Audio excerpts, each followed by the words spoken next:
वयस्सिर ली अमरी वहलुल उक़दतम मिन लिसानी यफ़क़हू क़ौली। अल्हम्दुलिल्लाह नहमदुहु व नस्तईनुहु व नस्तग़फिरुहु व नु'मिनु बिही व नतवक्कलु अलैहि व नऊज़ु बिल्लाहि मिन शुरूरि अनफुसिना व मिन सय्यिआति अमालिना। मन यहदिहिल्लाहु फला मुज़िल्ल लहु व मन युज़लिल्हु फला हादिय लहु। व नशहदु अल्ला इलाहा इल्लल्लाहु वहदहु ला शरीक लहु व अशहदु अन्न सय्यिदना व सनदना व शफीअना व हबीबना व मावाना व मलजाना व मुर्शिदना मुहम्मदन अब्दुहु व रसूलुहु। फ़क़द क़ाल अल्लाहु तबारक व तआला फ़िल क़ुरआनिल मजीद वल फ़ुरक़ानिल हमीद। अऊज़ु बिल्लाहि मिनश शैतानिर रजीम। बिस्मिल्लाहिर रहमानिर रहीम। वइज़ा गशियहुम मौजुन कज़्ज़ुलल दअवुल्लाह मुख़लिसीन लहुद्दीन फलम्मा नज्जाहुम इलल बर्रि फमिनहुम मुक़्तसिद वमा यजहदु बिआयातिना इल्ला कुल्लु ख़त्तारिन कफ़ूर। आमन्तु बिल्लाहि सदक़ल्लाहुल अज़ीम व बल्लगना रसूलुहुन नबियुस सादिकुल अमीन व नहनु अला ज़ालिका लमिनश शाहिदीन वश्शाकिरीन वल्हम्दुलिल्लाहि रब्बिल आलमीन।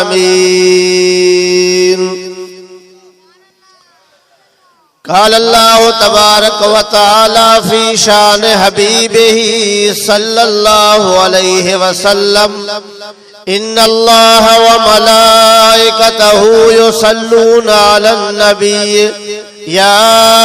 अय्युहल्लज़ीना आमनू सल्लु अलैहि व सल्लिमू तस्लीमा। जिन दोस्तन के दुरूद शरीफ पढ़ण ईंदो आ उहे मोहब्बत सां मदीने जे मीर ते गरजी दुरूद शरीफ पढ़ो।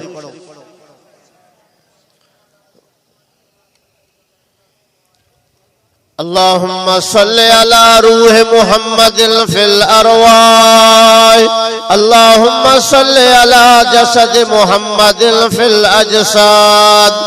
अल्लाहुम्मा सल्लि अला नूर मुहम्मदिन फिल अनवार। अल्लाहुम्मा सल्लि अला बदन मुहम्मदिन फिल अबदाल। अल्लाहुम्मा सल्लि अला नफ्स मुहम्मदिन फिल नुफूस। अल्लाहुम्मा सल्लि अला रौज़त मुहम्मदिन फिर रियाज़। अल्लाहुम्मा सल्लि अला तुरबत मुहम्मदिन फित तुराब। अल्लाहुम्मा सल्लि अला कब्र मुहम्मदिन फिल क़ुबूर। जज़ल्लाहु अन्ना मुहम्मदन सल्लल्लाहु अलैहि वसल्लम बिमा हुवा अहलुहु। या रब्बे सल्लि व सल्लिम दाइमन अबदा अला हबीबिका खैरिल खल्क़ि कुल्लिहिम हुवल हबीबुल्लज़ी तुरजा शफ़ाअतुहु लिकुल्लि हौलिम मिनल अहवाल मुक़तहिम। मुंहिंजा अज़ीज़ो भाइरो, अल्लाह तबारक व तआला जा अणगणिया एहसान आहिनि जो अल्लाह ताला तव्हां असांखे इन बहराड़ी जे ॻोठ जे अंदरि क़ुरान शरीफ़ जी महफ़िल नसीब फरमाई आहे। दुआ है त अल्लाह ताला तव्हां असांजे अचण खे, वेहण खे, ॿुधण ऐं ॿुधाइण खे पंहिंजे बारगाह में क़बूल ऐं मंज़ूर फरमाए। मुंहिंजा अज़ीज़ो भाइरो, परे खां मुबारकपुर के भरसा प्रोग्राम हुयो, उतां दोस्त मोहम्मद इदरीस साहब चो त कीअं बि करे पाचो दोस्तन पहिरियां टाइम वरतो हो। जनाब अब्दुल वहाब साहब उन हाज़िरी जे लाइ पहुतो हाँ। अल्लाह से मुंहिंजी भी हाज़िरी कबूल फरमाए। मुंहिंजा अज़ीज़ो भाइरो उलमा जा बयान, उलमा जी नसीहत, उलमा जे इन तकरीर जो खुलासो इहो आहे त तव्हां असां अमल कयूं। बाक़ी जेकॾहिं उलमा जा बयान ॿुधी करे हिन कन खां ॿुधी हुन खां कढी छॾियोसीं त असर ज़रो बि न थींदो ऐं इन जो जेको आहे आख़िरत में भी अञा पुछाणो थींदो त तव्हां जेका क़ुरान जी तकरीर ॿुधी उन ते तव्हां अमल केतिरो कयो। मुंहिंजा अज़ीज़ो भाइरो, तव्हांजे साम्हूं मां 21 सिपारे जी सूरह लुक़मान मां हिकिड़ी आयत पढ़ी आहे। सिपारो यादि बीठव बा ॻाल्हाईंदा हलो। सिपारो 21 सूरत लुक़मान, ॿुधो तो, लुक़मान हकीम, सूरत लुक़मान सिपारो 21 उन जो आख़िरी सूरत जो रुकू, आखिरी सूरत जो रुकू उन खां 2 नंबर आयत है। अल्लाह ताला हिन आयत में एक अजीम इंसान जो जिक्र कयो आहे जेको कट्टर दुश्मन अबू जहल जो पुत्र आहे। इहो कंहिंखां बि ॻुझो न आहे। अहिड़ो ज़ालिम बदबख्त जो मुंहिंजे सुहिणे नबीअ जा मोजज़ात ॾिठई, मुंहिंजे सुहिणे नबीअ जी ज़ियारत त कयई, मुंहिंजे सुहिणे इमामुल अंबिया सल्लल्लाहु अलैहि वसल्लम जे दर जे साम्हूं घर हुयसि। एतिरियूं ज़ियारतूं मां सम्झा कंहिं न कयूं हूंदियूं जेके अबू जहल कयूं। पथरियूं खणी आयो त साईं खे चईसी हे कलमो भरल, उन पथरनि कलमा भरिया, साम्हूं उहो ॾिसंदो रहियो, वणल अची सलाम कयो, इहो ॾिसंदो रहियो, इशारो कई मथां इशारे सां चंड बटुकर थियो, अबू जहल ॾिसंदो रहियो। इहा गोह मोल अची करे मुंहिंजे सुहिणे नबीअ ते कलमा भरे पई, इहो ॾिसंदो रहियो। उठ अची करे मुंहिंजे सुहिणे नबीअ जे कदमनि में सर रखियो, इहो ॾिसंदो रहियो। कई मोजज़ा ॾिठई मगर अल्लाह जे हथ में आ जो इनखे हिदायत नसीब न थी। अब हिदायत कंहिंजे हथ में आ? जे ॾिसण सां हिदायत मिले हा त इनखे ज़रूर मिले हा। सुहिणे नबीअ जे ॾिसण सां जे हिदायत मिले हा त इनखे मिली वञे हा। हिकु दफ़ो न, 2 दफ़ा न, 100 दफ़ा खां वधीक ॾिठई मगर ईमान न आंदई, ईमान नसीब न थियो।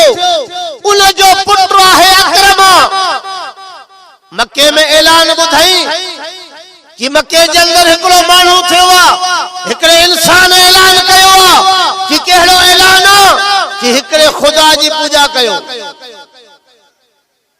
कि हिकिड़े जी पूजा जी असां बि ॿुधंदा हुआसीं बा।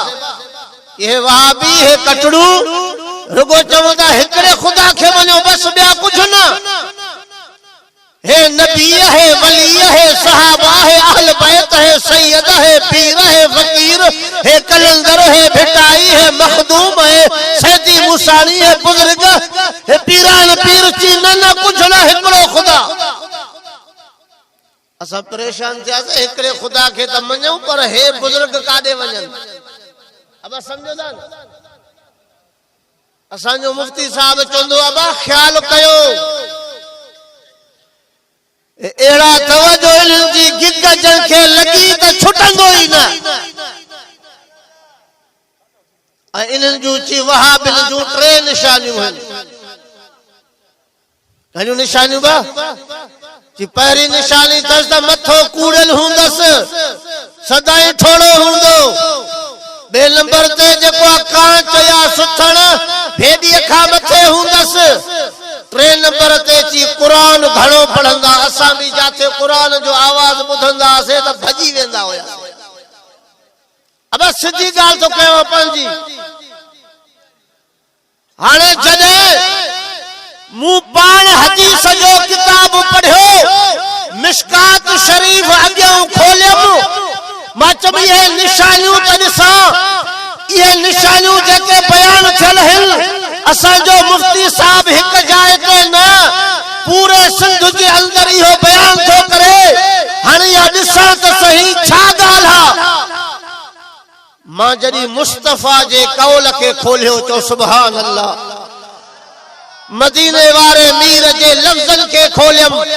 उन हदीस पाक जा लफ्ज़ खोलियम हदीस जा वर्क जड़ी खोलियम तो साईं जा लफ्ज़ लिखल हा सहाबी रिवायत हो करे कि हजरत अली करमुल्लाह वजो जड़ी साईं जा लफ्ज़ बुधा तो हे जेको इंसान के गुस्ल थो पे तड़ थो पे उन सा हर वार में गुस्ल रहे थो हजरत अली से जड़ी इहो कौल बुधो उन को पो वायदो तमा सदाई जेको वार कूड़ाईंदो रहंदुस कि इया हैदर करार जी निशानी आ जो हजरत अली हमेशा मथे के कूड़ाईंदा अब किताब जो नालो याद कयो हाने बुधायो नाम किताब हदीस जो जे रिवायत पेश कयम मिशकात शरीफ इए तो न कयो न हे तो मुझे बाहरन जी निशानी आ जो जेकी गाल कंदा चोंदा सदको वञाए सही बरहक हे तो ता उहाई गाल था कयो देवबंदी चेबो इन शे के आज को मा तजुर्बो कयो आ तो खोले ज़हन वेंदा हन ता अगलो चए चातो अब ज़हन खुले ला न पर तहां जो भी यानी हियर टाइम भी काफी थी वयो आ ए तहां के निंड जो भी शायद गलबो आहे मुखे टाइम एड़ो मिलियो हाने जागो था न तो हदीस जो नालो मिशकात शरीफ वो मुझे साईं जो किताब हदीसन जो जेको बिन्ही मदरसन में पढ़ाए पवा उन में लिखल होयो तो इया निशानी हैदर करार जिया जडे मां मदीने शरीफ वयम 2013 में वरी हाने वयम 2016 में मासा गड तवाफ करे पियो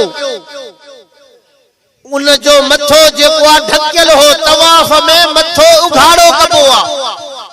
इहराम जी हालत में बा इहराम जदी हुंदो आ मथो उघाड़ो कबो आ पर महजो एड़ो तो एकड़ो फकीर भाव सिद्धी होयो जो इहराम जी हालत में साओ पटको बदल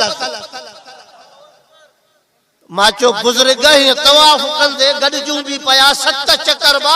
वड्डो वल्लो करणो तो पे को पिलाट थोरो नजर तो अचे चक्कर वड्डो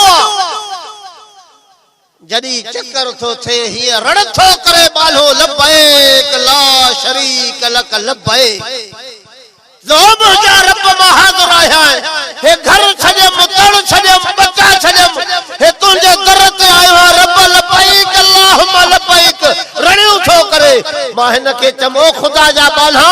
यो तवाफ कबूल न थी गई दे सोहणे नबी जी सुन्नत ना है यो माके छा चवण लगो ची साईं जो रोजो साओ आ मुजो पटको साओ आ माचो तो साईं जो रोजो वाके साओ इहो साईं रंग न डेरायो आ इहो सऊद जे वहाब न डेरायो आ अब रंग नबी से डेरायो आ रोजे मुबारक के रोजो तो बाद में ठयो न साईं जो कई साल बाद में ठयो आ सहाबी लखों बाद में ठयो आ ताबी लखों बाद में ठयो आ इनके रंग देण वारा बाद में थिया है पहरो रंग केड़ो होयस हजरत शेख अब्दुल हक लिखियो आ पहरो अच्छो रंग होयस रोजे मुबारक जो पहरो अच्छो रंग होयो उनके चौंदा हा गुंबज बैजा यानी अच्छे रंग वारो गुंबज बाद में जने सऊदी जी हुकूमत थी उन्हन जे को वरी मथो उन जे साओ रंग करायो हाने इया निशानी बा सऊदी वारन जी आया नबी साईं जी सऊदी वारन जी आल तो यार होडा सऊदी सा बग़्ज़ रखो था होडा वरी पटका सावा उन जे रंग जा पायो था हाने जने उते मा ॾिठो त हमरा जो साओ पटको हो मा जो छडे से जिद्दी आ अब जिद्दी जो इलाज न हुंदो आ समझव न असा भी वडी जिद कई से पर जिद्दी जो तदी इलाज जो जिद छडे हाणे हुनखे मां चयो छॾेसि तवाफ़ पूरो थियो हे पहिरियों उम्रे जो रुकुन आहे तवाफ़ ॿियो रुकुन आहे सफ़ा मरवे जी ड्रोड़ उते बि हमरा खे पटको पातल हो जॾहिं उहे बि चक्कर पूरा थिया हाणे टियों रुकुन उम्रे जो आहे मथो कूड़ाइण अच्छा हाणे इहो बि रुकुन आहे माना मथो न कूड़ाई त उम्रो न थींदो मां ॾिठमि त हमरा हेॾां थो लिके हेॾां थो लिके परियों थो अचे पटको पातल अथसि एहराम ॿधल अथसि त उते बीठा आहिनि थिया कुझु पंजाब जा माण्हू बांग्लादेश जा अवा मथो कूड़ाईंदो मथो कूड़ उर्दू में चवनि था त हिन हमरा चयो हा मां चयो यार हाणे त तो वारा हे सुनत वारा वार वया सिंध विच में हुयसि पटको हुयसि हमरा लाथो मां बि भरसा वेठो मांसि मां यार इहा त ठोड़ुनि जी निशानी आहे तूं कीअं थो अदा करे असां हिते हे भरसा कबर हूंदासीं पोइ जॾहिं वेठा हूंदासीं त मौलूद चवंदासीं बा ठिकर वहाबी अहिड़ा अथव कहिड़ो मौलूद कि नूर जो मुनकिर आही वहाबी कोन छॾींदो साइण ठोड़ू ठोड़ कुटींदो साइण हाणे ॾिठमि त मां उन ठोड़ करे छॾी पंहिंजी मां हुनखे चयो यार हे सुन्नत छॾे ॾिनई पटको लाहे हा एहराम जी हालत में हे सुन्नत अदा कयई चींदा जे न कया हा त ज़ोरी करनि अब इहा ज़िद चइबी हाणे पहिरीं निशानी तव्हांखे ॾसे में मथो कूड़ाइणो कंहिंजी सुन्नत हज़रत अली साईं जी नबी साईं जो हुकुम ॿुधाई सदाई मथे जो वार न छॾींदा हा वरी ॿी निशानी थी भेद न खाऊं मथे जेको आहे कांच कंदा आहिनि इहा बि इन्हनि जी निशानी आहे मां जो हदीस शरीफ़ खोली त सुहिणे नबी सल्लल्लाहु अलैहि वसल्लम जा लफ़्ज़ मुबारक लिखिया पिया हा साईं फरमायो त जेको पाचो भेद न खाऊं हेठि लड़कंदो उहो पाचो उहा भेदी जहन्नम में सड़ंदी मांखे अजब लॻो मां चयमि सॾाइनि सुन्नी था सुन्नत ते टोक सॾाइनि था त अहले सुन्नत हुज़ूर जे सुन्नत ते टोक टी निशानी कहिड़ी कि क़ुरान घणो पढ़ंदा क़ुरान शरीफ़ जो खोलियमि 10 सिपारे में क़ुरान में लिखियल आहे त जेको क़ुरान घणो पढ़ंदो ज़ादतहुम ईमाना उन जे ईमान में ज़्यादती थींदी ईमान वधंदो मूं चयो यार हे त तूं खामखा टोक कई आहे इहे टे निशानियूं सुन्नत आहिनि अब छा आहिनि उन बुजुर्ग खे मां चवराए मोकिलियो मां चयमि साईं इहा टोक न कर इहा महबूब जी सुन्नत आहे भली अदा करनि त इहे करनि ख़ुदा तोखे नसीब ई नथो करे अब निमाज़ असां उहा जुदा पढ़ंदा आहियूं पर हिकिड़ी निमाज़ मुंहिंजा भाइर बा फ़क़ीर बिरादरी निमाज़ उन्हनि जी असांजी हिकिड़ी आहे न ॻाल्हाईंदा हलो न हथ ॿधी असां बि पढ़ंदा आहियूं हो बि हथ ॿधी ईअं पढ़ंदा आहिनि न रोज़ो बि साॻियो रखंदा आहियूं न उन्हनि जो रोज़ो बि साॻियो असांजो बि साॻियो उन्हनि जो बि हज साॻियो असांजो बि हज उम्रो उन्हनि जो बि साॻियो असांजो बि उन्हनि जी बि ज़कात कढणु साॻी असांजी बि उन्हनि जी ख़ैरात बि साॻी असांजी बि उन्हनि जो कलमो बि साॻियो असांजो बि उन्हनि जो रब बि साॻियो असांजो बि उन्हनि जो नबी साॻियो असांजो बि उन्हनि जो काबो साॻियो असांजो बि साॻियो उन्हनि जो क़ुरान बि साॻियो त असांजो बि क़ुरान बि तवजो कजा हाणे जॾहिं हर शइ जो साॻी आहे त रहियो छा ते जहिड़ो बाक़ी अब समझो था न हर शइ तव्हांखे ॿुधाए वियमि साॻी आहे जहिड़ो छा कया हिकिड़ी इन्हनि जी निशानी आहे न वहाबिन जी अब कहिड़ी निशानी आहे कि सलात खे न मञींदा आहिनि अवाम खे ईअं चवंदा आहिनि ईअं न चवंदा त सलात न पढ़ंदा आहिनि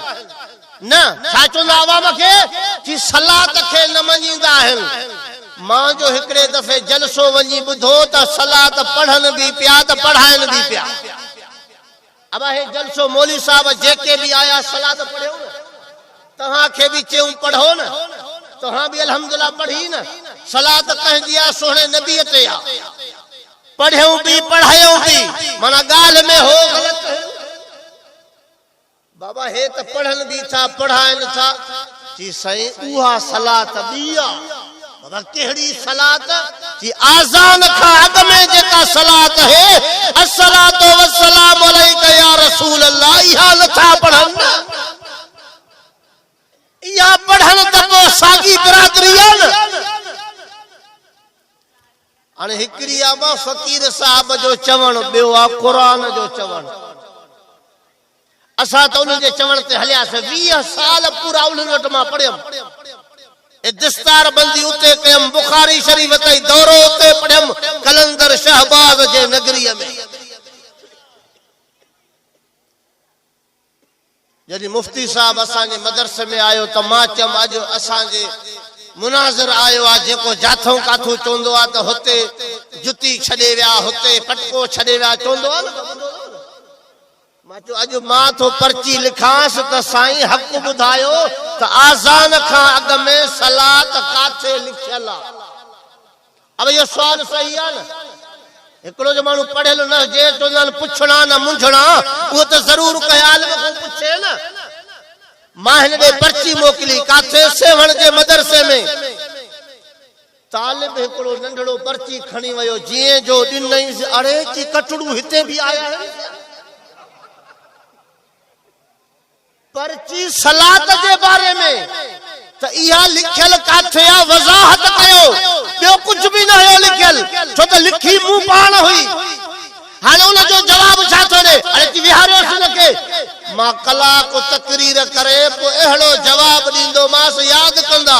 असा भी सब्र करे तकरीर बुधी से तवज्जो कजो तो हम भी माउल जो जवाब बुधाया वथो मुनाज़िर इस्लाम सिंध जेको आ जडे कलाक पूरो थियो पर्ची खयई खणी करे पर्ची पढ़ई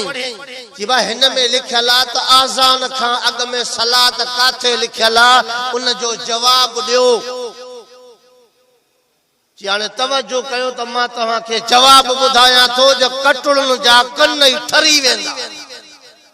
मुचो बा शुक्र अल्हम्दुलिल्लाह जो एड़ो जवाब मिले जो असा भी तवज्जो सा बुधू और उनन के समझाइंदा से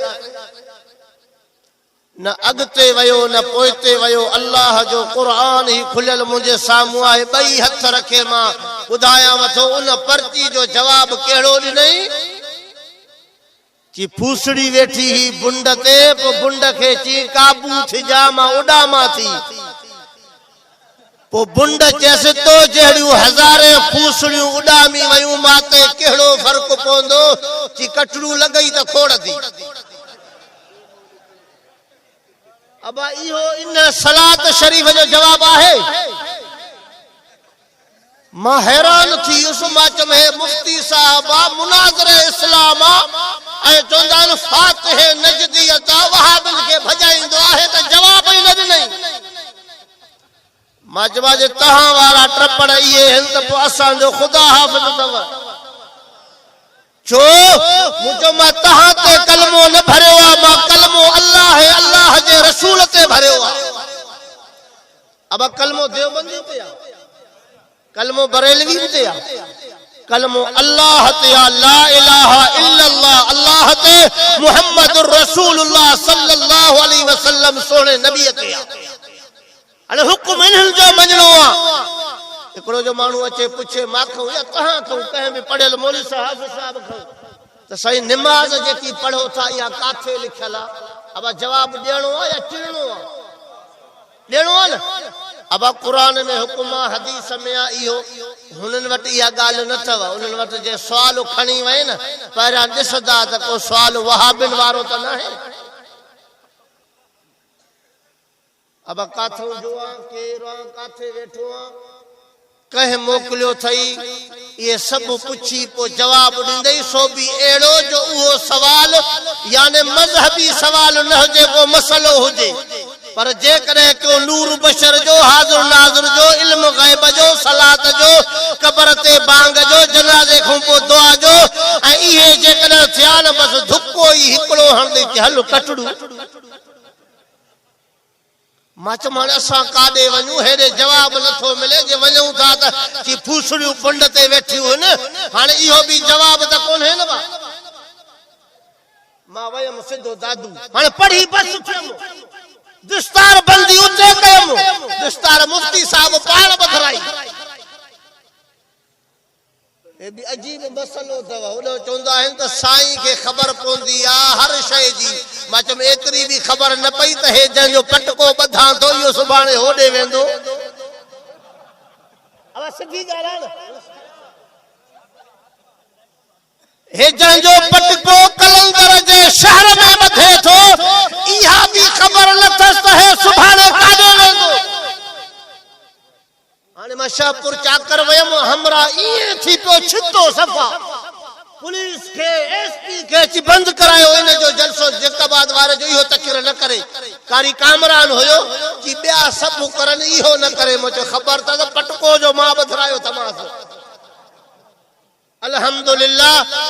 ज़ोरी इजाज़त वठी करे असां सांघड़ वारे नवाब शाह रोड ते जलसो कयोमांस ऐं सुठी ऑपरेशन कईमांस मां जो दिलबर आहियां साॻियो फ़कीर थोरो ॻाल्हि खे सम्झ अॼु बि मां पंहिंजे भाइरनि खे चवां थो फ़कीरनि खे जे ज़िद छॾींदा न ॻाल्हि साॻी आहे वर्ग कोन्हे हुजूर जी उम्मत खे खामखा था इहो कयो छो त मसलो वॾो हुजे त पोइ असां बि ॿधल आहियूं तव्हां सां इहो यादि रखजो हर उम्मती गुनहगार थी सघे थो हर हुजूर जो उम्मती मां तोड़ी हुजा गुनहगार थी सघे थो मगर कलमे वारो मुसलमान बेगैरत नथो थी सघे जीअं हो चवनि था असां आशिक़ हूं रब जी ज़ात जो कसम मां हर देवबंदी खे ॾिठो आहे हर आलिम खां ॿुधो आहे उन जे जलसन में वेठो आहे हर आलिम देवबंदी खे हुजूर जो इश्क भी आहे त मोहब्बत भी आहे मगर मोहब्बत जो फर्क आहे हिकिड़ो जी हो थो चए त सलात खे नथो वञे हिते अचो त सलात पढ़नि था जी आज़ान खां अॻु में नथो पढ़े अब आज़ान को जे न पढ़ी अॻ में त पोइ इनकारी चइबो फजर जी नमाज में आज़ान आहे न फजर जी नमाज ते आज़ान आहे न घणा दफ़ा आहे ख़बर न अथव अब हिकिड़ो दफ़ो हिन हमरा इशारो कयो फजर में हिकिड़ो दफ़ो ज़ुहर में असर में मगरिब में इशा में ऐं जुम्मे में माशाअल्लाह नमाज पढ़ंदा हो तो खबर थव न पर हिकिड़ो अज़ीम सवाल थो पुछां हाणे जुम्मे में 2 चयूं थव 5 वक्त ते 5 हिक टाइम ते ठीकु आहे पर साल जो सजदो ईद वारो आहे उन में आज़ान आहे ईद में न है नबी लाल कहां है बाबा है ईद नमाज अजीम साल जी नमाज ईद उल फितर रोजा रखी पो नमाज थींदी आहे ईद उल अज़हा कुर्बानी वारी उन में आज़ान कान्हे तवाबी आज़ान नथा ॾियो ता आज़ान जा मुनकर हो वहाबी हो ये चेबो गाल सही आ तहां वाली मां समझाइण चाहियां तो त ईद में आज़ान कान्हे का तकबीर भी कान्हे का अरे भाऊ वारन को पुछो असां त थियासे वहाबी देवबंदी तहां छो नथा आज़ान ॾियो अब सवाल है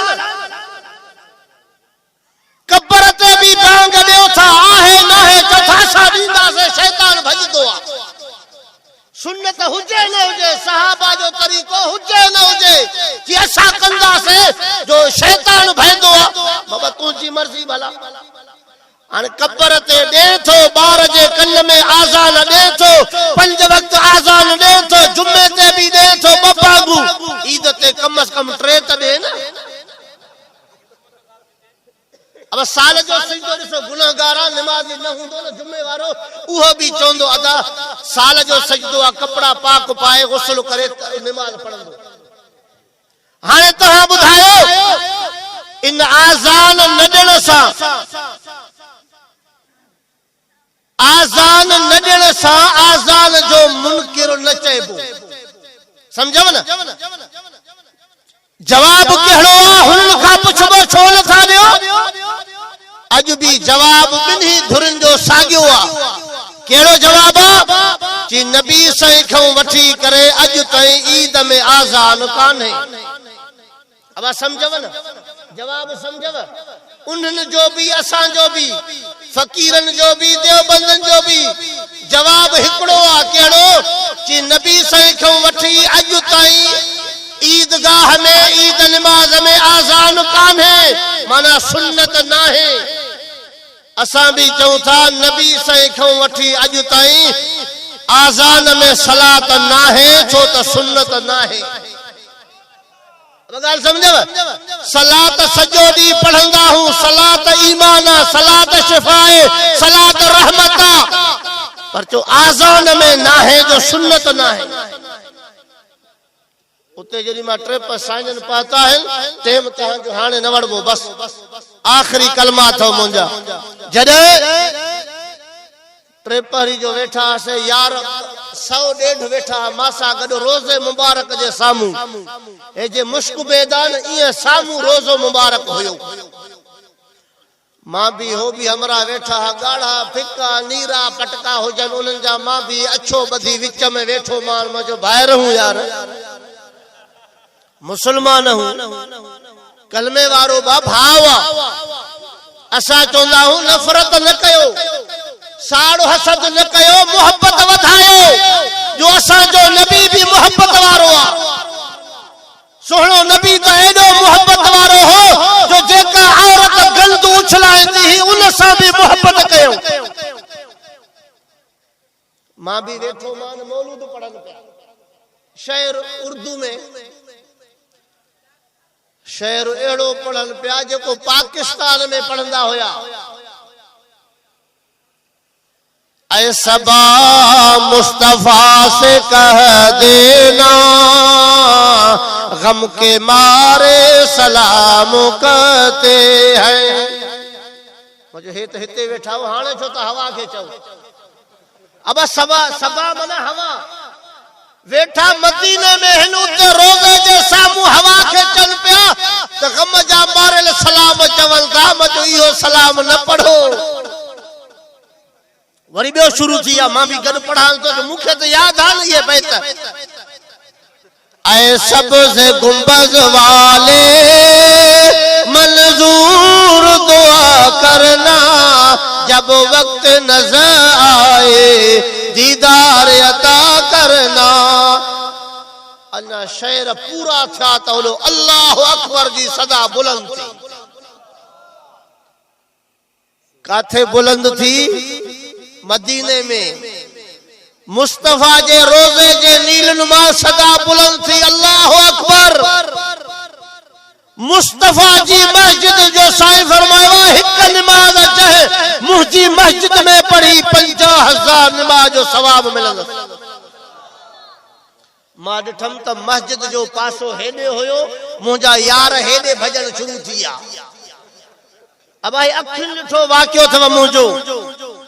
100-150 जेके वेठा हेॾे विया, मूं चयो मस्जिद हेॾे आहे, काॾे था वञनि? 10-15 मिंट आज़ान पूरी थी, भॻुसि मां अंदर वञी वेठुसि मस्जिद में। मां चयो नमाज अंदर नसीब थिए न। रब जी ज़ात जो कसम आहे त नमाज पूरी थी वई, मगरिब जी 3 रकातूं पूरियूं थी वयूं, अस्सलाम वालेकुम इमाम वरायो। मां ॾिठो त हमरा उतां भॼंदा था अचनि, हाणे बाहूं कुंजींदा, मुंहुं माटींदा। मां चयो नमाज थी वई आहे, हाणे था अचो। हिक भी नमाज जमायत जे कॾहिं नसीब न थियनि। मां चयो मुंहिंजा रब तूं वाके कादिर आहे। रब कादिर आहे न बा? मां फ़ैसिलो कयो त मुंहिंजा रब तूं वाके कादिर आहे। किरायो भी भरायई, पंध भी कयई, हिते हमराह पाता, इन्हनि खे नमाज छो न नसीब कयई? तवज्जो कजा, किरायो भरियूं, तकलीफ़ कयूं, मदीने पाता, रोज़े जी ज़ियारत कयूं, जमात सां नसीब न थी मुझे वजदान इए चयो त हे जमायत वारन के बिस्तराए वारन के बाहर करदा हन त रब हिनन के मदीने जे मस्जिद मां बाहर कढी छड़ियो जो तिन गरीबन जा बिस्तरा बा मां भी उछलाया जिद एड़ी शे थो मुसलमानो बच्चो जिद खाऊं जड़ी मु बिस्तरो हिकड़ो उछलायो गिट्टी में तो कुराड़ो हिकड़ो माखे पियो चे कि मौली साहब इसमें क्या है तो आपका बिस्तरा है क्या है कि हिन में कुरान शरीफा जेको तो उछलायो गिट्टी में इन में कुरान शरीफा हदीस जो किताब फज़ाइल अमाला रब जे ज़ात जो कसम माखे रहम नायो खिली करे मा चवास तो कटड़ू को हेडो छो था चो कलंदर जो शहर त असा जो आलम चम अञा सा खरीद कयो हो शहर के मतलब जिद एड़ी शयान शाम जो वरी फिरी उन मस्जिद में आया जाते पढ़ाईंदो हम यार मा चम बाबा वणो हां जान छडियो भला पुछंदा से पांजे मौलविन खो ची बा एड मिले थी अमेरिका जी को घरों वांदो आ जरा को बिस्तरा रात री खयू था वतन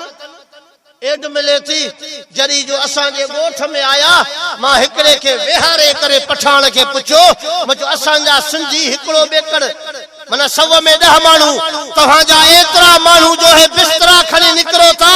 पेली आलमारी में कुरान पिया थव सच त बुधायो को पैसो मिले वतो उन रोई करे चयो कि रब जी ज़ात जो कसम मस्जिद में वेठो आ मौली साहब ए सजो खर्चो असा पंजो कयो वक्त भी पंजो जान भी पंजी माल भी पंजो इन जे करे जो सोहणे नबी ऐलान कयो हो तबलीग जो असा उन सुन्नत के अदा कयूं था तने बेटाई फरमायो कख सड़ल पल सड़ल सड़े साओगा हो जिल रिझायो अल्लाह तो ना चेतन के कि मारू मिट मली रजा सभई पर ख्यासू सुखे वसे सबको पर दुखे तू ही तू मौला बथामू बुड़ो नलाहिज बाझजो बेटाई फरमाए तो सबई सुबहान जे कर हवाले कम फी तहकीक तस्लीम में लाहे गम वहम को कादिर शान करम पूरू करई हाजतू जिंदगी बाकी मुलाकात बाकी आखिर दावाना अल्हम्दुलिल्लाह रब्बिल आलमीन इस्लामी डाउनलोडिंग लाए याद रखना फारूकी इस्लामी कैसेट नज़ सिद्दीकी मदरसा शहदादपुर अगर कहीं भी दोस्त के पोस्ट जरिए मेमोरी कार्ड घुराइणो हुजे उन लाए राब्तो कंदा उन खां अलावा असां टैप वारी कैसेट के भी मेमोरी कार्ड में तब्दील करे ॾींदा आहियूं मोबाइल नंबर 0333 758 4871